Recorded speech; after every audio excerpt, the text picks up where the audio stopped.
Fights break out from coast to coast over mask and vaccine mandates. Millions of Americans say they will not get vaccinated, including our next guest. Shanda Parrish is a nurse in Arkansas. And Shanda, welcome to the show. You actually lost your father and your stepmother to COVID. Our condolences to you. What has the experience been like? It's been hard. I'm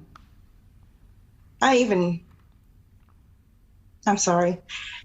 I miss them, but I do respect their choices that they made. They were aware of the chances they were taking, and they decided, due to the same reasons I have, that there's just not enough information out there. My dad and I both have a blood clotting disorder, so the blood clot situation was not safe for either of us to even take that chance. I've had attacks from all over the world for my decision and being blamed for my parents' death. So it's been hard. I can't even imagine what the loss must be like for you. Do you regret that your father and stepmother didn't get vaccinated? If there was 100% guarantee that if they had the vaccines, they would be here, then yes. But I respect both of them very much.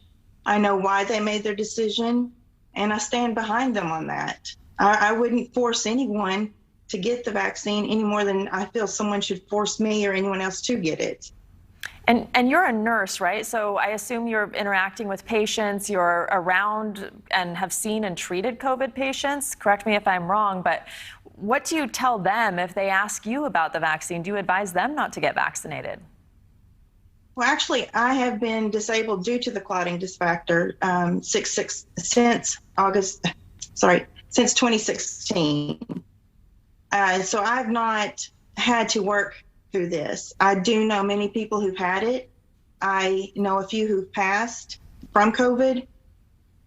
And if you have pre-existing conditions that really put your chances higher, then I would urge you to get it.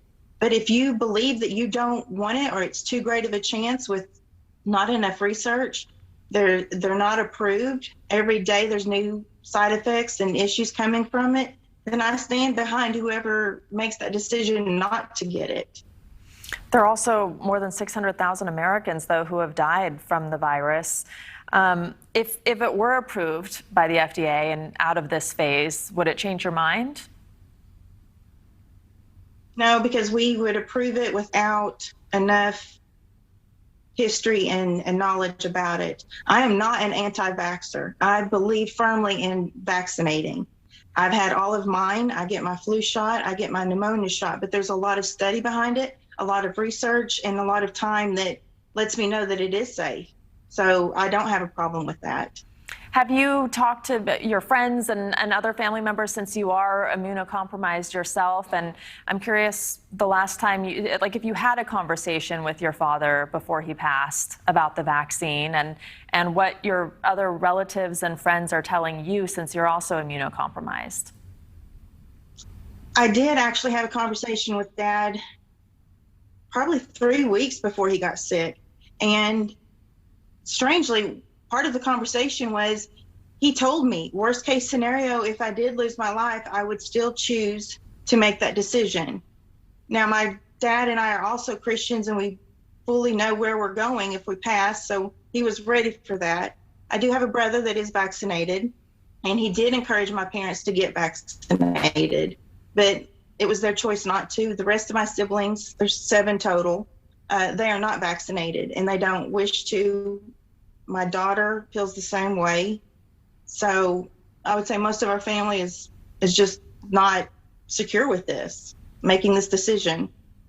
And what about the risk of contracting the virus and getting gravely ill or dying? It's scary. I can say the first round of COVID, I was quarantined with a positive person, and the 3 of us that were quarantined in the same house never got sick. I'm not saying that will happen with everyone. The day before, 3 of my family members became positive due to being around my dad and stepmom. I was with them. I was holding my sister's hand and talking to her and hugging her, and I still didn't become positive. So I know we can have interaction with the virus and still not get it. But at the same time, you could just pass by someone possibly and pick it up. It's just, I just stand by the science. I just don't feel that I can trust it right now. All right. Well, Shanda Parrish, we appreciate having you. Take care. Thank you.